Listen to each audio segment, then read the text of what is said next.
Paglulunsad ng Kamusta Kabayan app ating pag-uusapan kasama si Department of Migrant Workers Undersecretary Bernard Olalia. Yusek, magandang tanghali po. Yusek Olalia, naririnig niyo po kami? Ayan. Magandang tanghali po sa kanila. Magandang tanghali po. Yusek, una po sa lahat, ano po yung pangunahing layunin ng Kamusta Kabayan app at paano nito mapapalakas ang monitoring ng kalagayan ng ating mga OFW sa iba't ibang bansa?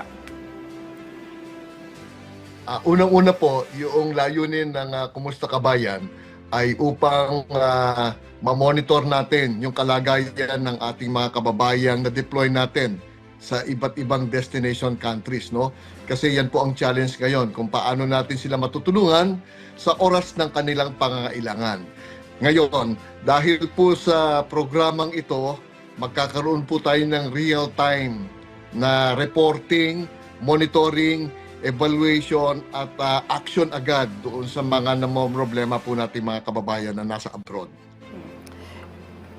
Okay, Yusek, pwede niyo po bang ipaliwanag kung paano gumagana itong survey feature ng app na ito at paano ito natutulungan ng DMW sa pagtukoy sa pangangailangan ng agarang tulong? Unang-una po, napakarami po nating dinedeploy ng mga OFW sa abroad, no? At katuwang po natin dito yung iba't ibang mga stakeholders kasama ng ahensya, pero ang pangunahing may responsibilidad sa ating mga OFWs ay ang Department of Migrant Workers.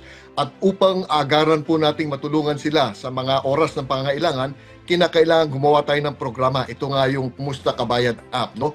Ang Kumusta Kabayan app ay available. Pwede po itong i-download sa Google Play Store or sa Apple App Store. At pag ito po ay na-download, gagawa po ng account yung ating mga OFWs at pag may account na po sila, mag-login sila, no? Doon mismo sa Kumusta Kabayan, makikita po doon yung mga features. Ang unang feature nito, kukumustahin ka kung yung trabaho mo ay okay, yung employer mo ba ay mabait, at yung bang pagkain mo ay naibibigay sa tamang oras, ikaw ba ay may rest day. So ito po yung mga ilan lamang sa katanungan na iyong pong sasagutin. At pag nalaman po ng ating mga DMW staff na may problema, ay tatawagan po natin sila at ipagbibigay alam po natin kung ano po yung dapat na lunas at ipagbibigay alam din po natin sa ating Migrant Workers Office, yung Labor Attaché naman ang co-contact director sa kanila para mabigyan po ng tulong at yung problema ay mabigyan ng solusyon agad. Yusek, paano naman po masisiguro na ligtas at mananatiling confidential ang mga impormasyon na ibinibigay ng mga ating OFWs po sa app? Secured po yung ating Kumusta Kabayan app, ano? Dalawa lang po yan sa Apple Store at saka sa Google Play Store. At ang tanging ibibigay mo lamang ay yung pangalan mo, yung iyong contact number, yung address, at siyempre yung email ad mo, no? At siyempre may data privacy tayo, hindi po natin i-share yung mga data na yan. At yung mga information na yan ay tayo lang ang nakakaalam, no? So makakaasa po mga kababayan natin na poprotektahan po natin yung identity nila. At ang kagandahan po nito hindi po malalaman ng employer na nagsusumbong kayo sa amin sa DMW kung kayo man ay may problema, no?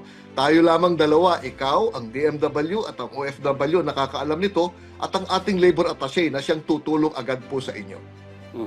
Yusek, bukod po doon sa pagsusumbong ng ating mga kababayang OFW, ano pa pong services ang nakapaloob sa app?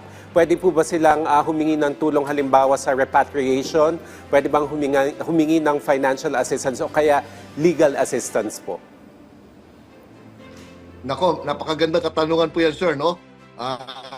Tulad po ng binanggit ko kanina, unang-una yung monitoring, kukumustahin ka kung ano yung trabaho mo doon, yung iyong kalagayan, yung iyong pagkain, kung mabait ba yung employer mo. Ngayon, kung meron kayong specific na complaint maliban doon sa kinumusta namin sa inyo, halimbawa, may salbahe kayong kasamahan doon o kaya kayo ay inaabuso, pwede po kayong mag-send ng message doon sa app na yon at pwede kayong kumuha ng picture ninyo para ipakita sa amin kung ano yung kalunos-lunos na kalagayan o kung ano man yung abusive condition, kung kayo man ay sinasaktan, ipakita po nyo sa amin at yun po ipa-priority namin yun.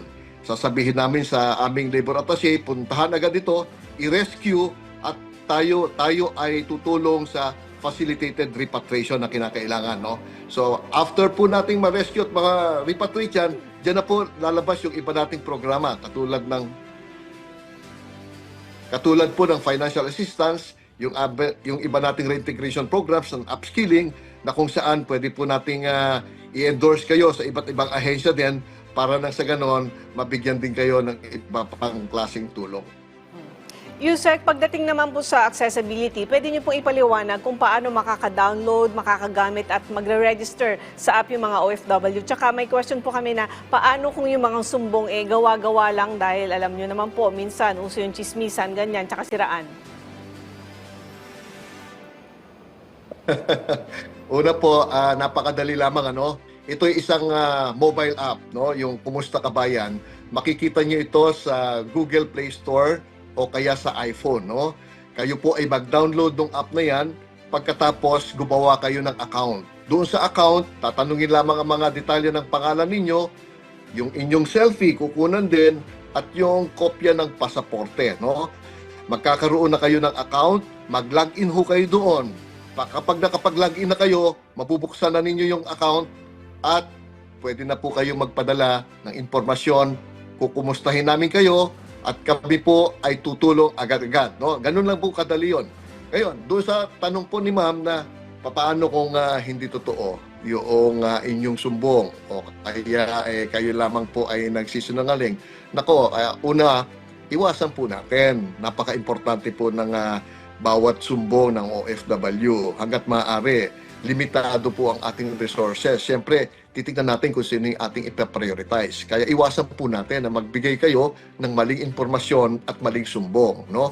At kung malaman man namin yan, sa susunod na magsusumbong kayo, siyempre, hindi na kayo makakaasa ng agarang tulong kasi nung una pa man din, kami po yan napaloko na ninyo. No? So yun po, iwasan po natin yung mga frankos, iwasan po natin yung mga chismis na hindi totoo, at ang tunay na kalagayan lamang ninyo at yung mga problema nyo sa buhay in relation to your employment abroad, yun lamang po ang dapat natin iparating sa amin. At makakaasa po kayo 24/7, nandito po ang DMW.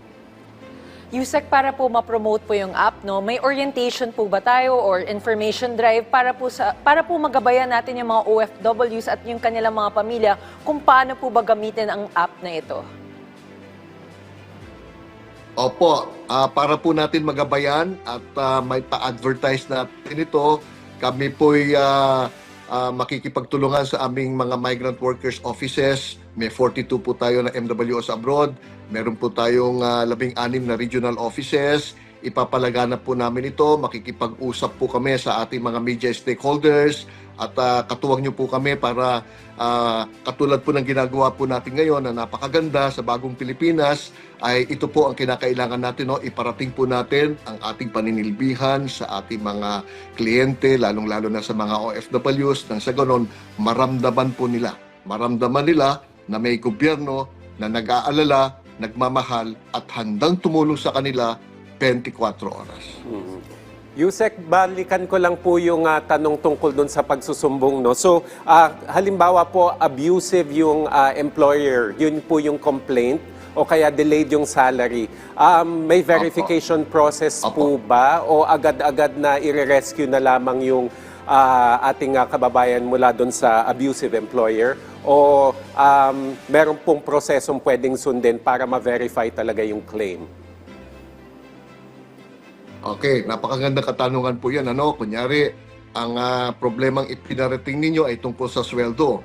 Unang-una, kung kayo po ay agency hire, kukontakin po namin yung agency na nag-deploy. No? Yung agency naman na nag-deploy, kukontakin niya yung FRA o yung Foreign Recruitment Agency at i-validate kung tama ba o mali yung inyong pong sumbong. Meron din po tayong isa pang proseso. Pwede nating isanggun ito sa labor attaché. At yung labor attaché naman, kukumustahin kayo, pwede kayong puntahan at tatanungin kayo ng personal kung totoo yung sumbong. no? Ngayon, kung na-validate po natin na totoo ito, ay meron na po tayong gagawing remedyo. Pwede po nating sabihin doon sa agency, ayudahan kaagad yung employer, yung ating worker, sabihin yung employer na bigyan ng sweldo, at kung hindi, ay sususpindihin natin ang iyong lisensya, no? Yung MW naman po, agad magpapadala ng welfare officer yan. May welfare check, no? At pagka nakita nga na may problema, ay ipaparating din natin sa ating katuwang sa abroad. Meron tayong mga focal offices dyan na pwedeng puntahan, pwede nating isumbong. At kung hindi po mareremedyohan, ay gagawa na tayo ng paraan para po ma-rescue natin yung OFW. Okay, sir, mensahe niyo na lang po sa mga kababayan nating OFW na nakatutok sa atin ngayon. Salamat po sa paanyaya na ito at sa pagbibigay po ng opportunity na iparating sa ating mga kababayang OFWs na nagtatrabaho sa abroad, na sa bagong Pilipinas, yung pong kondisyon, yung pong predicament, yung pong kalagayan at anumang sumbong, anumang problema ng ating OFW, naririto po ang inyong pamahalaan sa Department of Migrant Workers sa utos ng ating mahal na Presidente. Kami po ay handa pong tumulong anuman ang inyong kalagayan at anuman ang inyong problema. Maraming salamat po sa inyo. Maraming salamat po sa inyong oras, Department of Migrant Workers Undersecretary Bernard Olalia.